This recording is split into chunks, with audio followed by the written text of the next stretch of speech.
धन्यवाद। इस सूचनाप्रद लघु फिल्म में हम सभी ने आज उद्घाटित होने जा रही विभिन्न परियोजनाओं की सुरुचिपूर्ण जानकारी हासिल की। यह उल्लेखनीय है कि भारतीय रेल द्वारा भी केवड़िया स्टेशन परिसर में स्टैच्यू ऑफ यूनिटी की एक 12 फीट ऊंची रेप्लिका लगाई गई है। और अब बारी है माननीय प्रधानमंत्री श्री नरेंद्र मोदी जी के कर कमलों से उद्घाटन पट्टिकाओं के अनावरण की। अतः अब हमारा माननीय प्रधानमंत्री श्री नरेंद्र मोदी जी से विनम्र निवेदन है कि आप अपने कर कमलों से रिमोट का बटन दबाकर आमान परिवर्तित ब्रॉडगेज रेलखंड, नई ब्रॉडगेज रेल लाइन, विद्युतीकृत रेलखंड तथा नए स्टेशन भवनों की उद्घाटन पट्टिकाओं का अनावरण करें।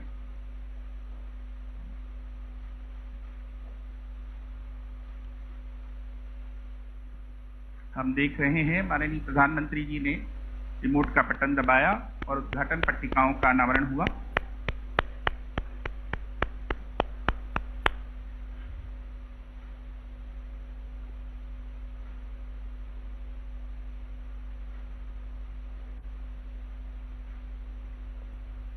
धन्यवाद। धन्यवाद माननीय प्रधानमंत्री महोदय।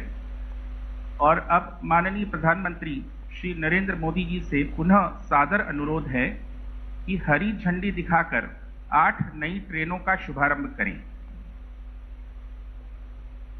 ये ट्रेनें हैं Varanasi junction Kevadia express, Dadar Kevadia express, Allahabad Kevadia Janshatabdi express,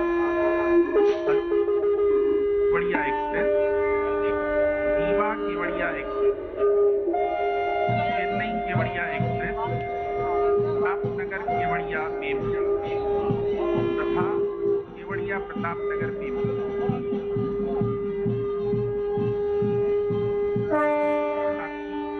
गरिमा पूर्ण माननीय प्रधानमंत्री जी ने हरी झंडी दिखाई और सभी से इस उद्घाटक सफर पर अपने रवाना हो रहे हैं ट्रेनें।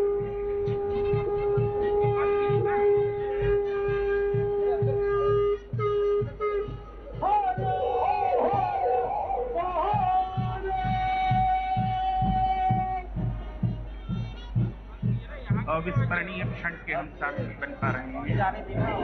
धन्यवाद माननीय प्रधानमंत्री महोदय। और अब वह महत्वपूर्ण क्षण आ गया है जब माननीय प्रधानमंत्री श्री नरेंद्र मोदी जी अपने आशीर्वचनों से हमारा मार्गदर्शन करेंगे। हमारा माननीय प्रधानमंत्री महोदय से विनम्र अनुरोध है कि अपने बहुमूल्य संबोधन से हमें अनुग्रहित करें। माननीय प्रधानमंत्री महोदय। नमस्कार। एक भारत श्रेष्ठ भारत,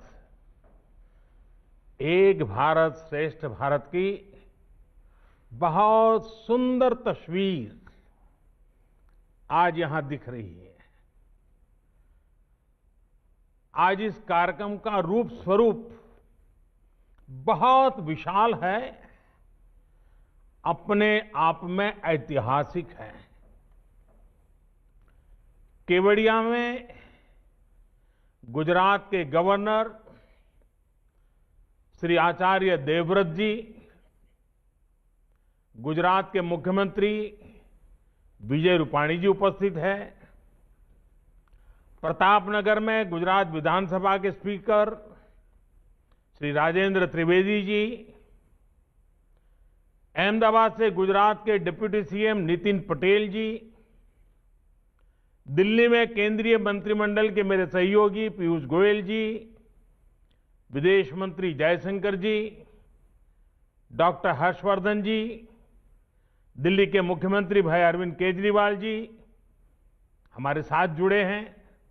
मध्य प्रदेश के रीवा से मुख्यमंत्री शिवराज सिंह चौहान जी हमारे साथ हैं। मुंबई में महाराष्ट्र के मुख्यमंत्री भाई उद्धव ठाकरे जी भी उपस्थित हैं। वाराणसी से यूपी के मुख्यमंत्री योगी आदित्यनाथ जी हमारे साथ जुड़े हैं।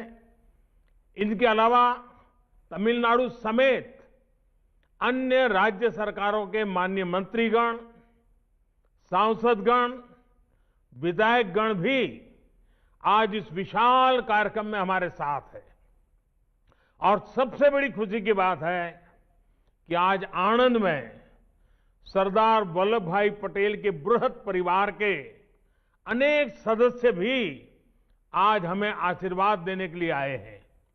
आज कला जगत के अनेक वरिष्ठ कलाकार, खेल जगत के अनेक सितारे, वे भी बहुत बड़ी मात्रा में इस कार्यक्रम के साथ जुड़े हैं और इन सभी के साथ हमें आशीर्वाद देने के लिए आए हुए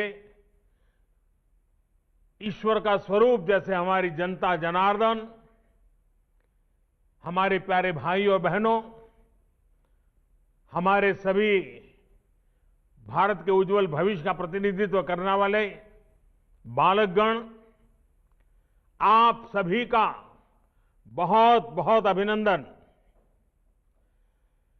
रेलवे के इतिहास में संभवतः पहली बार ऐसा हो रहा है कि जब एक साथ देश के अलग अलग कोने से एक ही जगह के लिए इतनी ट्रेनों को हरी झंडी दिखाई गई हो। आखिर केवड़िया जगह भी तो ऐसी है। इसकी पहचान देश को एक भारत श्रेष्ठ भारत का मंत्र देने वाले, देश का एकीकरण करने वाले सरदार पटेल की दुनिया की सबसे ऊंची प्रतिमा से, स्टैच्यू ऑफ यूनिटी से है, सरदार सरोवर बांध से है। आज का ये आयोजन सही मायने में भारत को एक करती भारतीय रेल के विजन और सरदार वल्लभ भाई पटेल के मिशन दोनों को परिभाषित कर रहा है। और मुझे इस बात की खुशी है कि इस कार्यक्रम में अलग अलग राज्यों से इतने जनप्रतिनिधि भी मौजूद हैं। मैं आप सभी का आभार व्यक्त करता हूं। आज केवड़िया के लिए निकल रही ट्रेनों में एक train Puratchi Thalaivar doctor MG Ramachandran central railway station से भी आ रही है। ये भी सुखद संयोग है कि आज भारत रत्न एमजीआर की जयंती भी है। एमजीआर ने फिल्म स्क्रीन से लेकर पॉलिटिकल स्क्रीन तक लोगों के दिलों पर राज किया था। उनका जीवन, उनकी पूरी राजनीतिक यात्रा गरीबों के लिए समर्पित थी। गरीबों को सम्मानजनक जीवन मिले, इसके लिए उन्होंने निरंतर काम किया था। भारत रत्न एमजीआर के इन आदर्शों को पूरा करने के लिए आज हम सब प्रयास कर रहे हैं।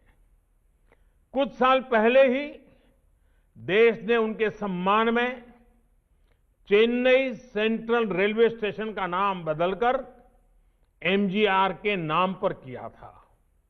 मैं भारत रत्न एमजीआर को नमन करता हूं, उन्हें श्रद्धांजलि देता हूं। साथियों, आज केवड़िया का देश की हर दिशा से सीधी रेल कनेक्टिविटी से जुड़ना पूरे देश के लिए एक अद्भुत क्षण है। हमें गर्व से भरने वाला पल है। थोड़ी देर पहले चेन्नई के अलावा वाराणसी, रीवा, दादर और दिल्ली से केवड़िया एक्सप्रेस और अहमदाबाद से जन शताब्दी एक्सप्रेस केवड़िया के लिए निकली है। इसी तरह केवड़िया और प्रतापनगर के बीच भी मेमू सेवा शुरू हुई है।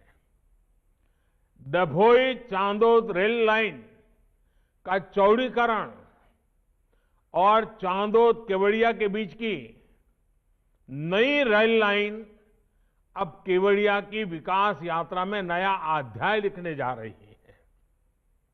और आज जब इस रेलवे के कार्यक्रम से मैं जुड़ा हूं तो कुछ पुरानी स्मृतियां भी ताजा हो रही है। बहुत कम लोगों को मालूम होगा कि बड़ौदा और रभोई के बीच में नैरोगेज रेलवे चलती थी। मुझे अक्सर उसमें यात्रा करने का अवसर रहता था। माता नर्मदा के प्रति मेरा एक जमाने में बड़ा विशेष आकर्षण रहता था। मेरा आना जाना होता था। जीवन के कुछ पल मां नर्मदा की गोद में बिताता था। और उस समय इस नैरोगेज ट्रेन से हम चलते थे। और ये नैरोगेज ट्रेन का मजा ये था कि आप उसकी स्पीड इतनी धीमी होती थी, कहीं पर भी उतर जाइए, कहीं पर भी उसमें चढ़ जाइए, बड़े आराम से। इवन कुछ पल तो आप साथ साथ चले तो ऐसा लगता है कि आपकी स्पीड ज्यादा है। तो मैं भी कभी इसका मजा लूटता था, लेकिन आज वो ब्रॉड गेज में कन्वर्ट हो रहा है। इस रेल कनेक्टिविटी का सबसे बड़ा लाभ स्टैच्यू ऑफ यूनिटी देखने आने वाले टूरिस्टों को तो मिलेगा ही। ये कनेक्टिविटी केवड़िया के आदिवासी भाई बहनों का जीवन भी बदलने जा रही है। ये कनेक्टिविटी सुविधा के साथ साथ रोजगार और स्वरोजगार के नए अवसर भी लेकर आएगी। ये रेल लाइन मां नर्मदा के तट पर बसे कर्नाली, पोइचा और गरुड़ेश्वर जैसे आस्था से जुड़े महत्वपूर्ण स्थानों को भी कनेक्ट करेगी। और ये बात सही है, ये पूरा क्षेत्र एक प्रकार से स्पिरिचुअल वाइब्रेशन से भरा हुआ क्षेत्र है। और इस व्यवस्था के कारण जो आमतौर पर आध्यात्मिक गतिविधि के लिए यहां आते हैं, उनके लिए तो बहुत ही एक प्रकार था, ये बहुत बड़ी भेंट सौगात है। भाई और बहनों, आज केवड़िया गुजरात के सुदूर इलाके में बसा एक छोटा सा ब्लॉक नहीं रह गया है, बल्कि केवड़िया विश्व के सबसे बड़े टूरिस्ट डेस्टिनेशन के रूप में आज उभर रहा है। स्टैच्यू ऑफ यूनिटी देखने के लिए अब स्टैच्यू ऑफ लिबर्टी से भी ज्यादा टूरिस्ट पहुंचने लगे हैं। अपने लोकार्पण के बाद करीब करीब 50 लाख लोग स्टैच्यू ऑफ यूनिटी को देखने आ चुके हैं। कोरोना में महीनों तक सब कुछ बंद रहने के बाद अब एक बार फिर केवड़िया में आने वाले टूरिस्टों की संख्या तेजी से बढ़ रही है। एक सर्वे में अनुमान लगाया गया है कि जैसे जैसे कनेक्टिविटी बढ़ रही है, भविष्य में हर रोज 1 लाख तक लोग केवड़िया आने लगेंगे।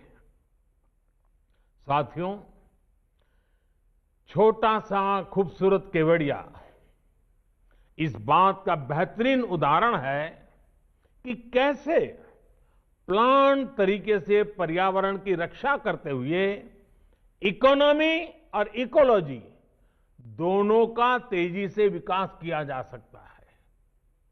यहां इस कार्यक्रम में उपस्थित बहुत से गणमान्य लोग शायद केवड़िया नहीं गए होंगे, लेकिन मुझे विश्वास है कि एक बार केवड़िया की विकास यात्रा देखने के बाद आपको भी अपने देश की इस शानदार जगह को देख करके गर्व होगा। साथियों, मुझे याद है जब शुरू में केवड़िया को दुनिया का बेहतरीन फैमिली टूरिस्ट डेस्टिनेशन बनाने की बात की जाती थी, तो लोगों को यह सपना ही लगता था। लोग कहते थे ये संभव ही नहीं है, हो ही नहीं सकता, इस काम में तो अनेकों दशक लग जाएंगे। खैर, पुराने अनुभव के आधार पर उनकी बातों में तर्क भी था। न केवड़िया जाने के लिए चौड़ी सड़कें, न उतनी स्ट्रीट लाइटें, न रेल, न टूरिस्टों को रहने के लिए बेहतर इंतजाम। अपनी ग्रामीण पृष्ठभूमि में केवड़िया देश के अन्य छोटे से गांवों की तरह ही एक था। लेकिन आज कुछ ही वर्षों में केवड़िया का कायाकल्प हो चुका है। केवड़िया पहुंचने के लिए चौड़ी सड़कें हैं, रहने के लिए पूरा टेंट सिटी है, अन्य अच्छे इंतजाम हैं, बेहतरीन मोबाइल कनेक्टिविटी है, अच्छे अस्पताल हैं। कुछ दिन पहले सी प्लेन की सुविधा शुरू हुई है और आज देश के इतने सारे रेल रूट से केवड़िया एक साथ जुड़ गया है। ये शहर एक तरह से कंप्लीट फैमिली पैकेज के रूप में सेवाएं दे रहा है। स्टैच्यू ऑफ यूनिटी और सरदार सरोवर बांध की भव्यता, उनकी विशालता का एहसास आप केवड़िया पहुंचकर ही कर सकते हैं। अब यहां सैकड़ों एकड़ में फैला सरदार पटेल जूलॉजिकल पार्क है, जंगल सफारी है। एक तरफ आयुर्वेद और योग पर आधारित आरोग्य वन है, तो दूसरी तरफ पोषण पार्क है। रात में जगमगाता ग्लो गार्डन है, तो दिन में देखने के लिए कैक्टस गार्डन और बटरफ्लाई गार्डन है।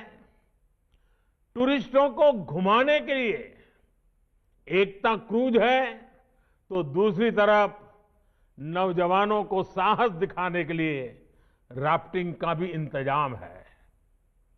यानी बच्चे हो, युवा हो या बुजुर्ग, सभी के लिए है, बहुत कुछ है। बढ़ते हुए पर्यटन के कारण यहां के आदिवासी युवाओं को रोजगार मिल रहा है। यहां के लोगों के जीवन में तेजी से आधुनिक सुविधाएं पहुंच रही हैं। कोई मैनेजर बन गया है, कोई कैफे ओनर बन गया है, कोई गाइड का काम करने लगा है। मुझे याद है जब मैं जूलॉजिकल पार्क में पक्षियों के लिए विशेष एवेरी डॉम गया था, तो वहां एक स्थानीय महिला गाइड ने बहुत विस्तार से मुझे जानकारी दी थी। इसके अलावा केवड़िया की स्थानीय महिलाएं, उनको हैंडीक्राफ्ट के लिए बनाए गए विशेष एकता मॉल में अपने सामान की बिक्री का मौका मिल रहा है। मुझे बताया गया है कि केवड़िया के आदिवासी गांवों में 200 से ज्यादा रूम्स की पहचान करके उन्हें टूरिस्ट के होम स्टे के तौर पर विकसित किया जा रहा है। भाइयों और बहनों, केवड़िया में जो रेलवे स्टेशन भी बनाया गया है, उसमें भी सुविधा के साथ साथ टूरिज्म का ध्यान रखा गया है। यहां ट्राइबल आर्ट गैलरी और एक व्यूइंग गैलरी भी बनाई जा रही है। इस व्यूइंग गैलरी से पर्यटक स्टैच्यू ऑफ यूनिटी को देख पाएंगे। साथियों, इस प्रकार के लक्ष्य केंद्रित प्रयास भारतीय रेल के बदलते स्वरूप का भी प्रमाण है। भारतीय रेल पारंपरिक सवारी और मालगाड़ी वाली अपनी भूमिका निभाने के साथ ही हमारे प्रमुख टूरिस्ट और आस्था के जुड़े सर्किट को भी सीधी कनेक्टिविटी दे रही है। अब तो अनेक रूट्स पर विस्टाडोम वाले कोचेज भारतीय रेल की यात्रा को और आकर्षक बनाने वाले हैं। अहमदाबाद केवड़िया जनशताब्दी एक्सप्रेस भी उन ट्रेनों में से होगी जिसमें विस्टाडोम कोच की सुविधा मिलेगी। साथियों, बीते वर्षों में देश के रेल इंफ्रास्ट्रक्चर को आधुनिक बनाने के लिए जितना काम हुआ है वो वाकई अभूतपूर्व है। आजादी के बाद हमारी ज्यादातर ऊर्जा पहले से जो रेल व्यवस्था थी उसको ठीक ठाक करने या सुधारने में ही लगी रही।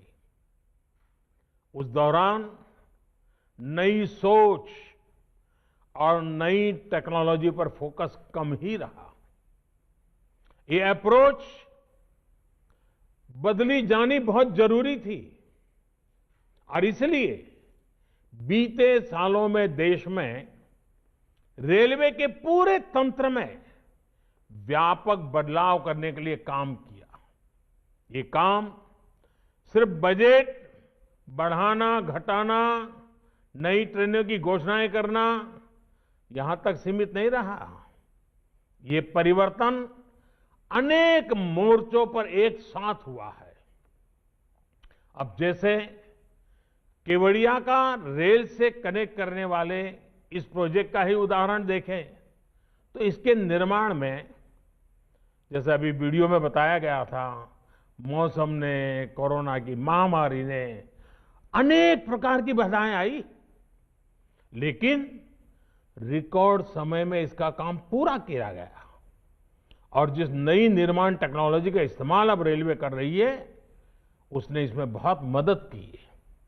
इस दौरान ट्रैक से लेकर पुलों के निर्माण तक नई तकनीक पर फोकस किया गया।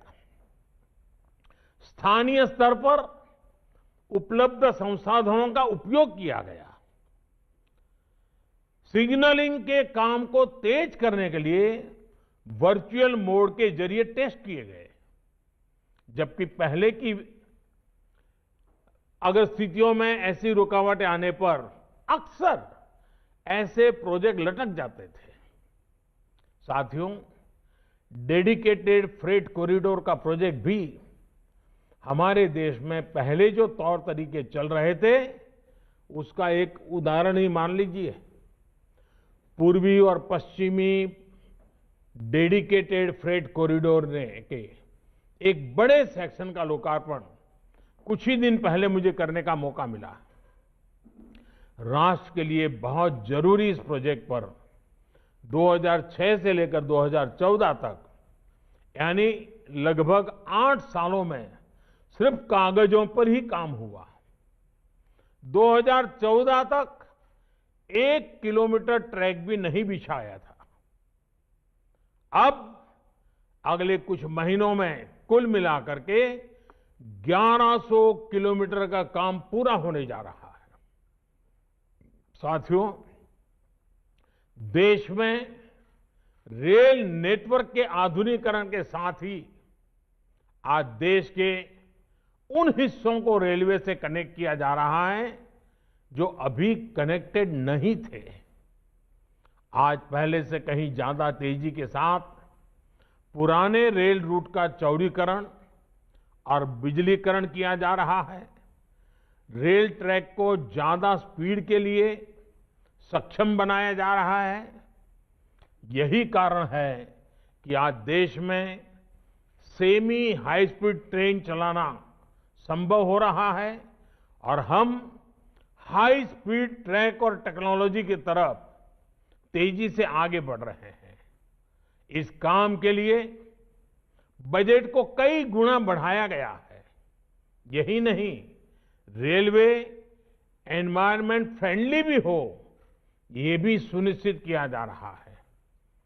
केवड़िया रेलवे स्टेशन भारत का पहला ऐसा स्टेशन है जिसको शुरुआत से ही ग्रीन बिल्डिंग के रूप में सर्टिफिकेशन मिला है।